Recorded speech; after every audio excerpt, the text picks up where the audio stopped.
임재 기다리며 오직 주만 경배하네. 주 없는 나의 삶은 메마른 사막과 같네. 주 품에 날 안아주소서.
주의 사랑에 목마른 이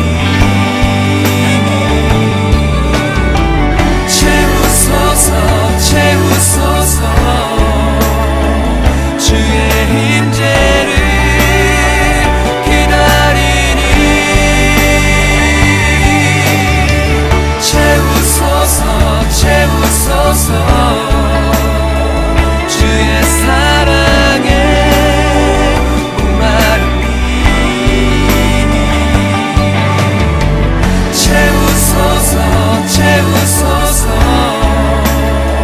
주의 임재를 기다리니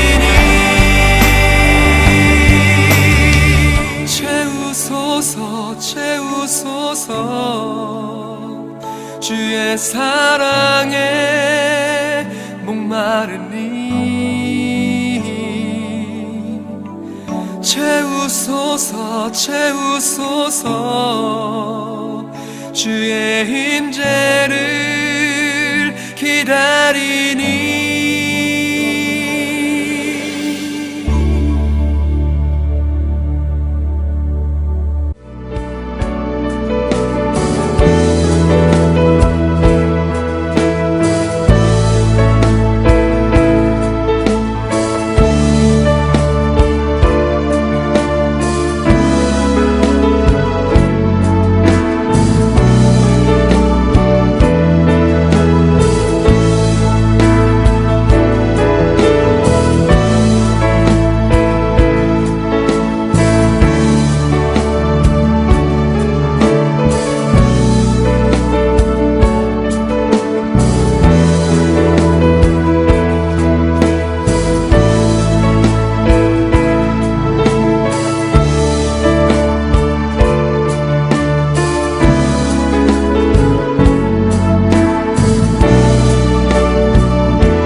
그분이 머무는 곳은 나의 슬픔과 고통.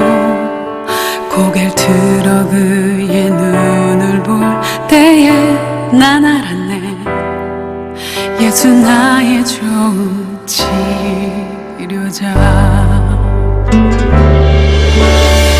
예수 나의 좋은 치료자. 그의 손길이 닿는 곳은 나의 상처와 아픔 영원히 흐를 것 같았던 눈물 다 멎었네. 예수 나의 치료자.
죽으신 주 십자가 그 사랑 감사하네. 날마다 주의 형상대로 변화되리라. 십자가 우리 새롭게 하리. 우리 죄 위해 죽으신 주 십자가 그 사랑 감사하네. 날마다 주의 형상대로 변화되리라. 십자가 우리 새롭게 하리. 놀라운 사랑 찬양하리라. 우리를 위해 생명 주셨네. 놀라운 사랑 찬양하리라. 십자가의 그 능력, 십자가의 그 능력.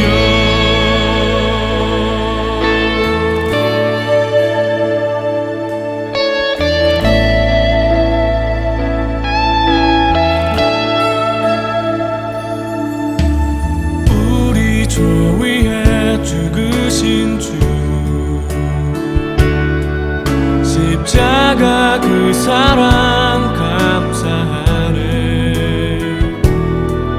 날마다 주의 형상대로 변화되리라. 십자가 우리 새롭게 하리. 놀라운 사랑 찬양하리라. 우리를 위해 생명 주셨네. 놀라운 사랑 찬양하리라. 십자가의 그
오늘 함께 묵상할 말씀은 마태복음 9장 26절로 31절 말씀입니다. 26절.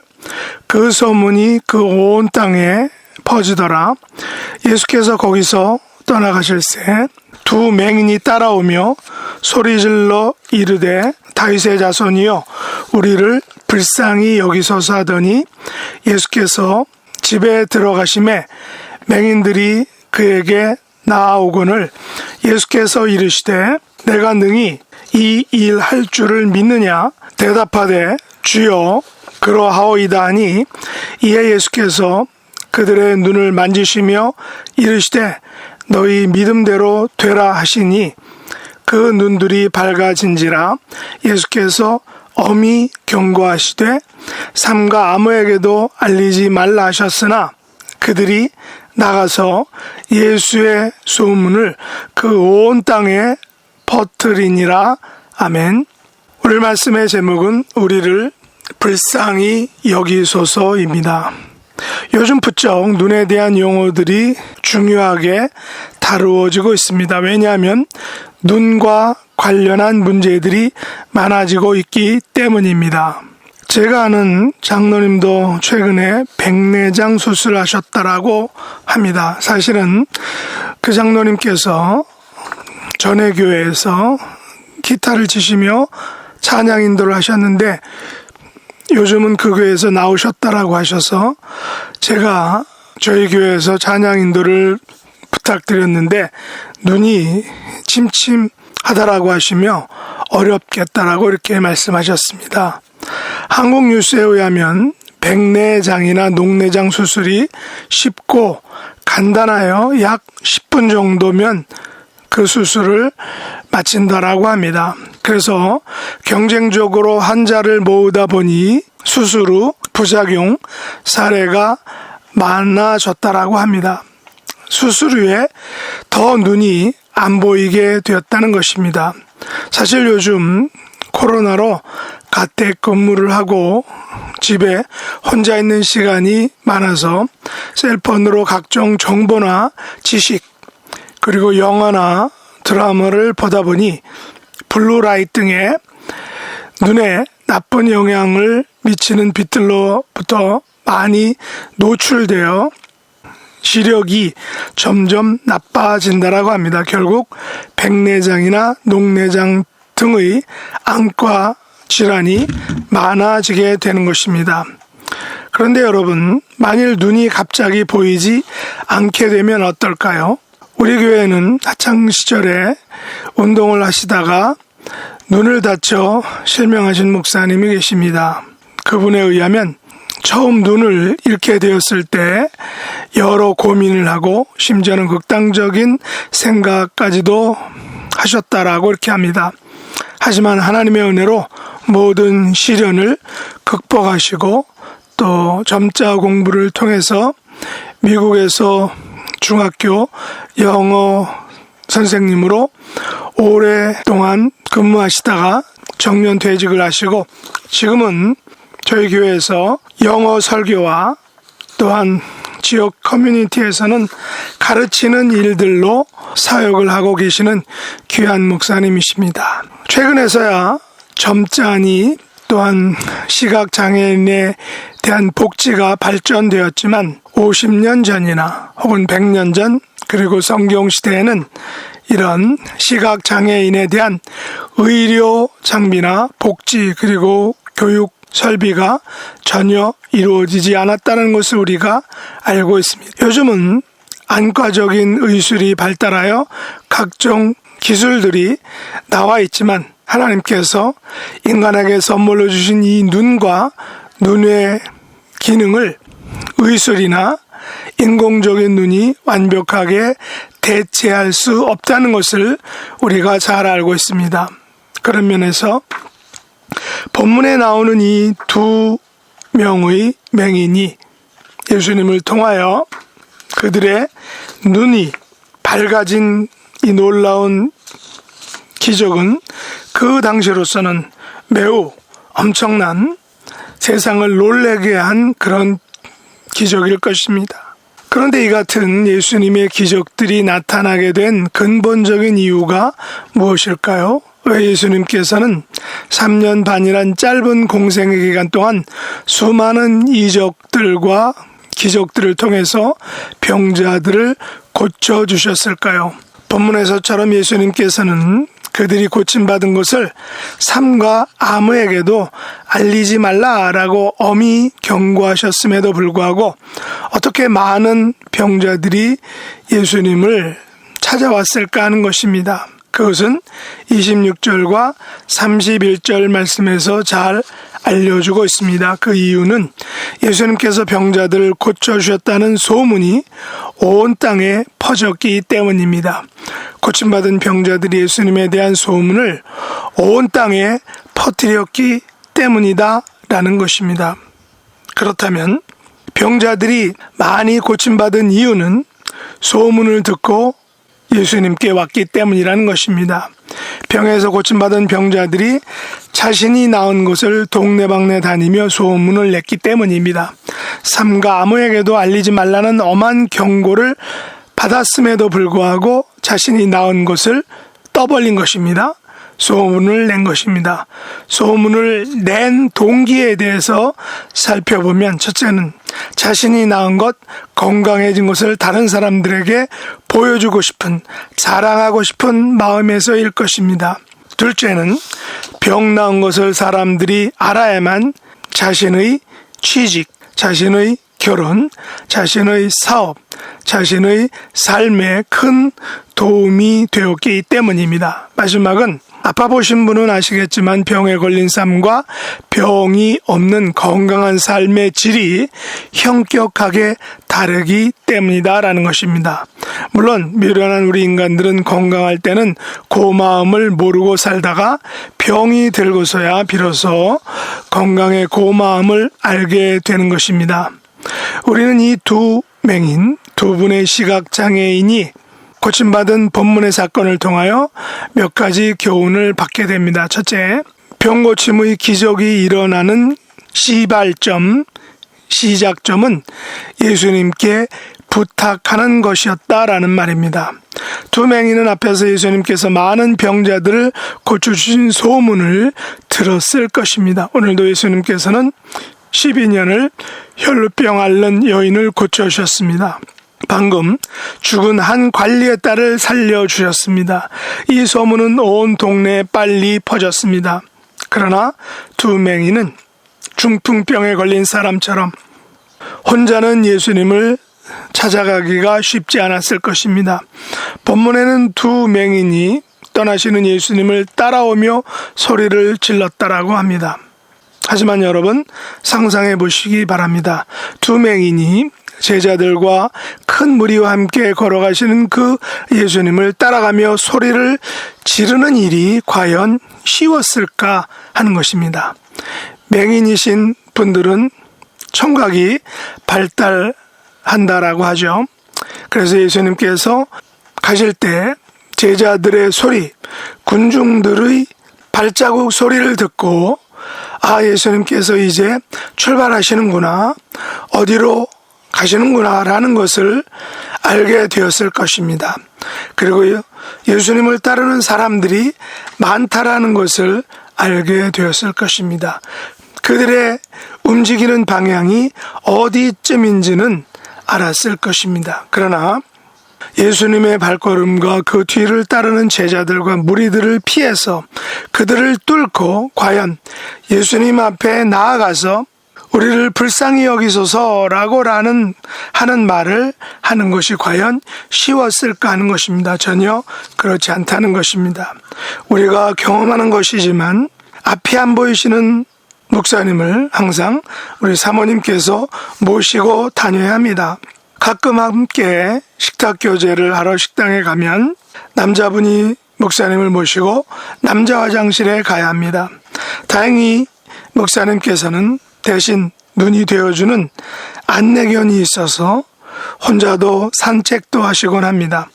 물론 아주 드물게 1년에 한 번 정도는 넘어지시거나 부딪히시는 일이 일어나곤 합니다. 그래서 항상 안내견과 사모님 그리고 성도님들이 목사님과 함께 해줘야 한다는 것입니다. 본문에 나오는 2명의 시각장애인은 주변에서 많은 도움을 받아야 하는 분들입니다. 그러나 과연 그 당시에 오늘날 같은 도움을 받았을까요? 요즘에는 화장실에도 점자가 있고 버스나 전철, 은행 현금 인출기와 대중교통 등 수많은 곳들에서 점자를 새겨 넣습니다. 심지어 길의 보도 블록에도 점자를 넣기도 합니다. 하지만 본문의 2맹인은 전혀 시각장애인 복지 혜택을 받지 못했습니다. 본문의 2맹인은 주변에서 도와주는 분들이 없었습니다. 이분들을 도와주었다는 기록이 없다는 것입니다. 너무 오랫동안 시각장애를 앓고 있었기에 길을 잃고 집을 찾지 못해서였을까요? 2명이 함께 있다는 것은 어쩌면 함께 공동생활을 할 가능성도 있습니다. 시각장애를 가진 분들이 서로 도우며 사는 것입니다. 본문에는 이분들의 이름이 나와 있지 않습니다. 돌봐주는 사람도 없습니다. 그래서 서로 2분이 도우며 살아가고 있는지 모릅니다. 그러나 2분의 시각장애인들은 지금까지의 삶, 눈이 어두워 아무것도 보지 못하고 사는 것이 얼마나 힘들고 고통인지 잘 알고 있었습니다. 그래서 용기를 내어 최면을 무릅쓰고 그 정말 힘든 그 역경과 환란을 뚫고 그곳을 지나가시는 예수님을 향하여 큰 소리를 질렀던 것입니다. 다윗의 자손이여 우리를 불쌍히 여기소서. 다윗의 자손이여 우리를 불쌍히 여기소서. 여러분, 2분의 시각장애인이 외쳤던 바로 그 외침을 우리도 외쳐야 하지 않을까요? 여러분의 눈은 잘 보이십니까? 여러분의 영안은 잘 보이십니까? 나의 2눈이 안 보이는데, 나의 영적인 안목이 캄캄하고 어두운데 잘 보이는 척하며 살고 있지는 않습니까? 둘째, 우리는 내가 능히 예수님께서 나의 질병을 고쳐주실 줄 믿느냐라는 것입니다. 2맹인은 예수님으로부터 동일한 질문을 받았을 때 무엇이라 대답했습니까? 주여 그렇습니다. 제가 믿습니다라고 답했습니다. 예수님께서는 믿는다는 말씀을 들으시고 그들의 눈을 만지시며 너희 믿음대로 되라 라고 하셨습니다. 그러자 2분의 눈이 밝아졌던 것입니다.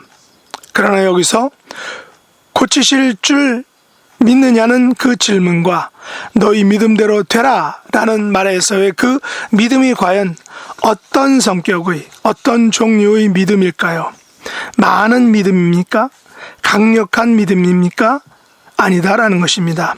믿음의 정도대로 믿음의 양에 따라서 이들이 고침받은 것이 아니라는 것입니다. 단지 예수님께서 그들 안에 믿음이 있는 것을 보셨다라는 것입니다. 예수님께서는 그들이 가진 믿음의 양, 믿음의 크기에 따라 고쳐주신 것이 결코 아닙니다. 그들 안에 있는 그 믿음의 불씨를 보셨던 것입니다. 그들의 믿음은 다윗의 자손이여 우리를 불쌍히 여기소서라고 말할 수 있는 그 믿음이었습니다. 부탁할 수 있는 믿음이었습니다. 이것이 바로 예수님께서 보셨던 그들에게 보시고자 하는 믿음인 것입니다. 우리가 예배의 자리에 나아가서 혹은 개인이 있는 그곳에서 주여 불쌍히 여기소서라고 고백하고 자백하고 간구하는 것, 이것이 예수님께서 우리에게 보시기를 원하시는 바로 그 믿음이다 라는 것입니다. 우리의 믿음의 크기, 믿음의 정도, 믿음의 양을 보시는 것이 아니라 과연 우리 안에 주여 나를 불쌍히 여기소서라고 기도할 수 있는, 간구할 수 있는, 부탁할 수 있는 그 믿음을 예수님께서는 보신다 라는 것입니다. 마지막으로 우리는 고침받은 것에 대해서 반드시 당사자들은 삼가 아무에게도 알리지 말라라는 명령을 바꿔서도 고침받은 것을 전했다라는 것입니다. 소문을 퍼뜨렸다라는 것입니다. 자신들도 온 땅에 퍼진 소문을 듣고 찾아왔으나 자신들이 고침받은 후에는 전하지 말라라는 경고에도 불구하고 온 땅에 그 소문을, 자기가 고침받은 소문을 냈다라는 것입니다.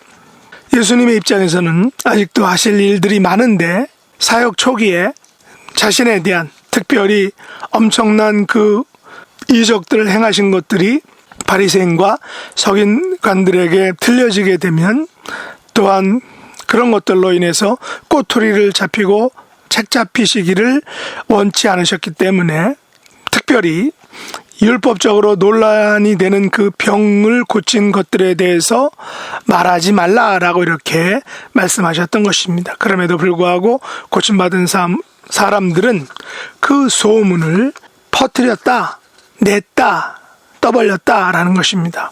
그렇다면 우리가 받은 구원, 우리가 얻은 새 생명은 과연 우리에게 얼마나 귀하고 값진 것입니까? 이것을 우리만 받고 말아야 할까요?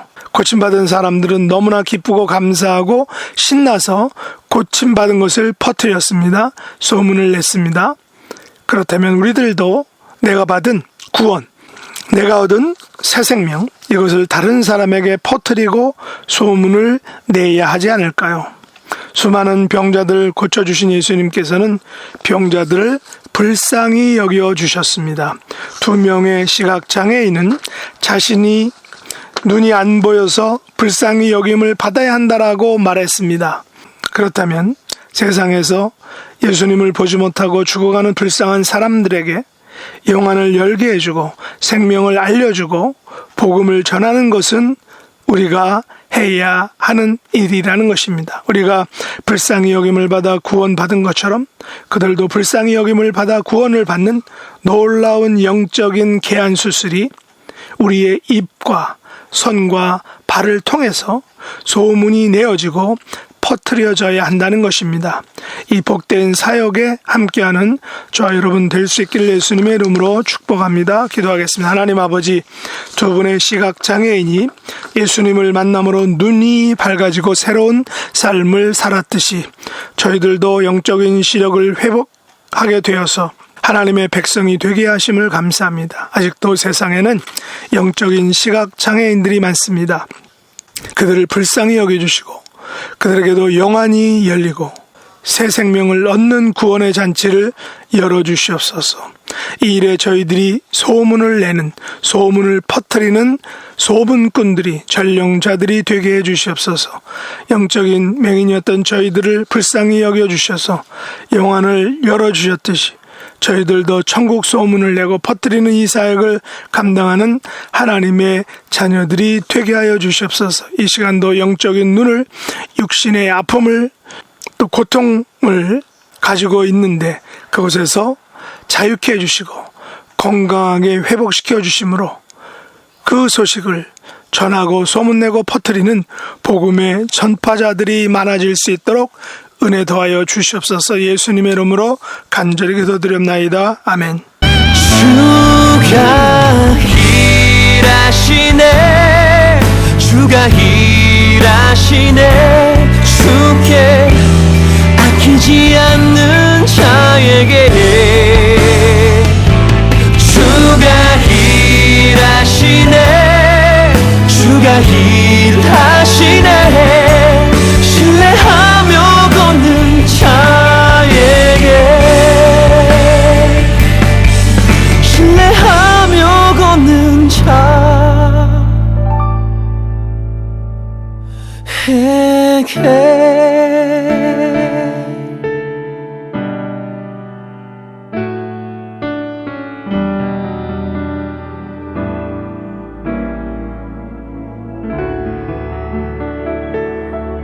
하늘에 계신 우리 아버지여, 이름이 거룩히 여김을 받으시오며 나라의 임하옵시며 뜻이 하늘에서 이룬 것 같이 땅에서도 이루어지이다.